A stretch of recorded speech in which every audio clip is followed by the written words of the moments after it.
ये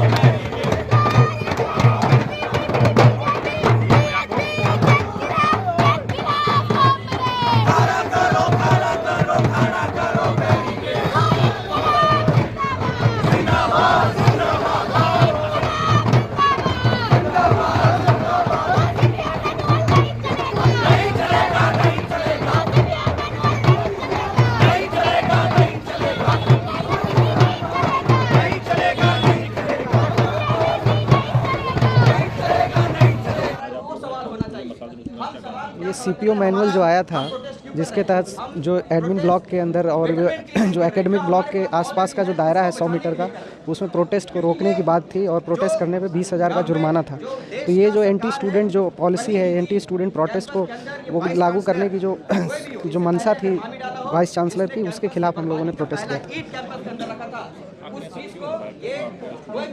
ये पूरा आरएसएस और नागपुर के संघ के इशारे पे हो रहा है। वो चाहते हैं कि किसी भी तरीके का प्रोटेस्ट, किसी भी तरीके का डिसेंट जो है एकेडमिक स्पेस में, कैंपस में नहीं हो, जिससे इनकी पॉलिसीज़ पे कोई सवाल नहीं उठाए, जिससे जो आम जो स्टूडेंट्स के मुद्दे हैं उसको रोका जा सके। और साथ साथ जो ये चाहते हैं कि पूरा का पूरा एजेंडा जो आरएसएस का है, ये अपने संघी जो वीसी का जो एजेंडा है वो इस कैंपस में लागू हो। ठीक है, कोई सवाल नहीं पूछे, कोई सड़क पे नहीं उतरे, और इस तरह के तमाम तरह के जो ये संगठन को एक तरीके से ये कैद खाना बनाना चाहते हैं।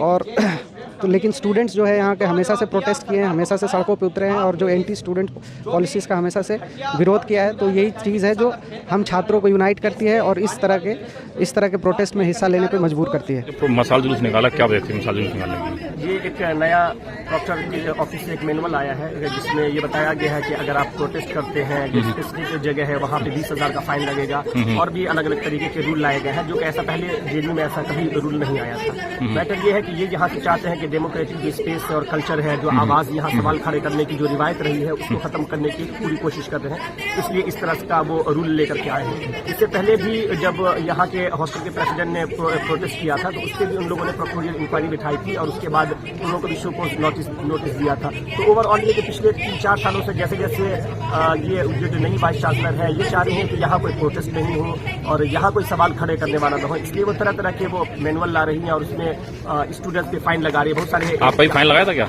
हाँ, मुझ पे फाइन अभी नहीं लगा, लेकिन प्रोसेस चल रहा है। वो जब प्रोसेस पूरा हो गया तब उसके बाद फाइन लगा, क्योंकि हम मुझ पे इंक्वायरी, मैं एक हॉस्टल का प्रेसिडेंट था, उस पर सारी जो इंक्वायरी चल रही थी, उस पर उसके बाद वो शायद फाइन लगाई। आया हुआ है और 2016 में जब सबसे पहली बार एक आरएसएस अपॉइंटेड वाइस चांसलर इस कैंपस के अंदर नियुक्त किया गया है, उसके बाद एक सेकंड टर्म हमारे पास वाइस चांसलर है जो आरएसएस बैक्ड है। हम लोग लगातार इस यूनिवर्सिटी के अंदर देख पा रहे हैं कि एक के बाद एक एंटी स्टूडेंट पॉलिसी लिया जा रहा है और यहाँ पे शायद बहुत सारे लोग इस प्रोटेस्ट में पहली बार आ रहे होंगे, बहुत सारे स्टूडेंट्स ऐसे होंगे जो पहली बार प्रोटेस्ट में आ रहे होंगे और ये प्रोटेस्ट के कल्चर देख रहे होंगे।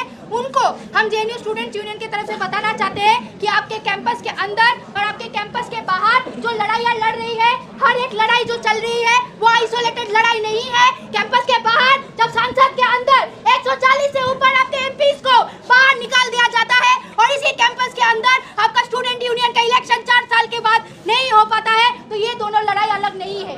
ये दोनों लड़ाई उसी मानसिकता से आता है जहाँ पे डेमोक्रेसी को खत्म करने की बात होती है। ये वो लड़ाई उसी जगह से आती है जहाँ पे आज हमारे समाज के अंदर सिर्फ 2 ही चीज है, एक तरफ फांसीवाद और एक तरफ एक ह्यूमैनिटी के लिए लड़ाई, जो लड़ाई हम सब मिलके इस डेमोक्रेसी को बचाने के लिए कर रहे हैं। क्योंकि फांसीवाद की बुनियादी है वो हेट पे जीते हैं, वो एक कम्युनिटी के हेट पे जीते हैं। आप जर्मनी का उदाहरण देख लीजिए, आप कहीं पे भी देख लीजिए जहाँ पे राइट विंग का सरकार रहा हो, right wing fascism has always worked on hate. They have made hate out of communities internally or externally to tell you that your problem is the community and not the problem that you are seeing within your society। और आज हमारे साथ यही चीज हो रहा है।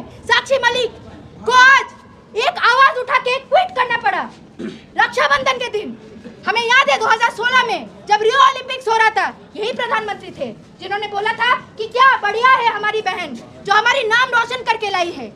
और बजरंग पुनिया और साक्षी मलिक को रिसेंटली अपने जो लॉर्डल्स वो हमारे देश के लिए जीत के आए थे, उनको वापस करना पड़ा। They had to quit just because उनके sexual harassers didn't get punished inside our country. When we say proudly कि हम इस देश में भारत माता को पूछते हैं, हम पूछना चाहते हैं क्या साक्षी मलिक आपके सामने भारत माता नहीं है? क्या हम पूछना चाहते हैं उन तमाम सारे बच्चे जो हाथरस में जिनके साथ रेप होती है, क्या आपके लिए वो माँ नहीं है? क्या आपके लिए वो जो बहन है, जो माएँ है जिनको हर यहाँ पे हैरेसमेंट फेस करना पड़ता है, और उसके बाद आप बृजभूषण जैसे हैरेसर्स को, रेपिस्ट को पार्लियामेंट में जगह देते हैं। पार्लियामेंट में एक सिक्योरिटी ब्रीच होती है, सिक्योरिटी ब्रीच में सबसे पहले आप जिन युवाओं को आज कटघरे में खड़ा कर रहे हैं, उन युवाओं का सवाल क्या था कि हमें नौकरी नहीं मिल पा रही। उसके बाद भी जब अपोजिशन ने पूछा कि आपके ही एमपी के कार्ड से घुसे थे, आप सिक्योरिटी ब्रीच पे बात करके तो देखिए, लेकिन उस पे भी हमने देखा हमारी जो अपोजिशन की एमपी है उनको बाहर कर दिया गया है। और यही अटैक हमारे कैंपस के अंदर हो रहा है। आप 2016 के बाद से देखिए, 2016 में पहला आरएसएस नियुक्त वाइस चांसलर इस कैंपस के अंदर आते हैं, और 9 फरवरी की घटना में सबको पता है किस तरीके से कन्हैया से लेकर उमर को उस समय पे और अनिर्बान को किस तरीके से ये लोग जेल भेजते हैं। हम लोगों को पता है ये नेशनल और एंटी नेशनल का डिबेट तब से वो चलाते हैं कि यूनिवर्सिटी में पढ़ने लिखने लोग नहीं आते। यूनिवर्सिटी में जो लोग आते हैं वो टैक्स पेयर के पैसे खराब करते हैं, वो टैक्स पेयर का पैसा बर्बाद करते हैं। हम पूछना चाहते हैं इसी हॉस्टल के अंदर हम लोग चले जाएंगे या बगल वाला हॉस्टल में चले जाएंगे? क्यों सामने वाला हॉस्टल देख लेते हैं, बराक हॉस्टल। करोड़ों रुपए किसके समय पे लाया गया था? मोदी के बाप के पैसे से नहीं आया था। ये पैसा स्टूडेंट्स और जो हमारे इस देश के सिटीजन्स हैं उनके हार्ड अर्न टैक्स पेयर्स के पैसे से ये हॉस्टल्स बन रहे थे, लेकिन आज तक ये हॉस्टल खुल नहीं पाया है। इसका जिम्मेदारी कौन लेगा? क्यों आज के समय पे भी जेएनयू के अंदर एक एनआईआरएफ रैंकिंग के नाम पे शांति श्री धूलीपुरी चले जाएंगे वहाँ पे अवार्ड लेने? लेकिन हम पूछना चाहते हैं, आप हर एक हॉस्टल के अंदर चले जाइए, हर एक हॉस्टल प्रेसिडेंट से पूछ लीजिए, कमेटी से पूछ लीजिए कि हमारे हॉस्टलों का हालत क्या है। आप कोयना में चले जाइए, शिप्रा में चले जाइए, 4 दिन तक 5 दिन तक पानी नहीं आता है। हम पूछना चाहते हैं कि आप ये जो वर्ल्ड क्लास डेमोक्रेसी की हवा उड़ा रहे हैं, आप बोल रहे हैं अमृत काल है, ये अमृत काल तो हमें खा जाएगा, क्योंकि इस अमृत काल के अंदर हमें तो कुछ भी अमृत नहीं दिख रहा है, हमें कुछ भी अच्छा नहीं दिख रहा है, क्योंकि हम लोग हर दिन यहाँ पे स्कॉलरशिप के लिए रो रहे हैं। हमारे यहाँ पे स्कॉलरशिप को खत्म किया जा रहा है।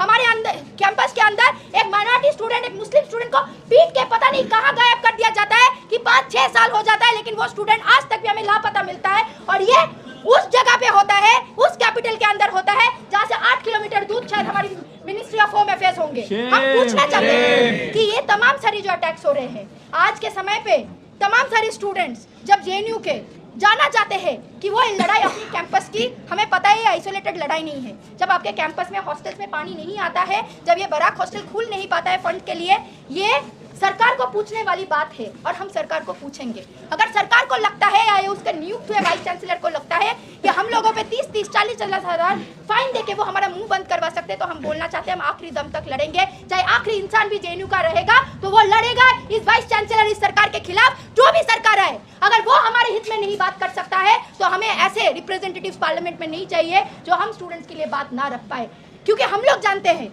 कि इमरजेंसी का दौर रहा हो या कोई भी दौर रहा हो, इस कैंपस की लेगेसी रही है, कोई भी सत्ते में रहा हो, अगर वो सत्ते में लोग हमारे पक्ष में, हमारे साथ, हमारे लिए नीति नहीं बना पाए हैं, तो हम लोग सड़क में उतर के उन नीतियों को बदलना जानते हैं। लेटेस्ट अपडेट पाने के लिए हमारे चैनल क्लाउड न्यूज को अभी लाइक करें, सब्सक्राइब करें और बेल आइकन दबाना बिल्कुल ना भूलें।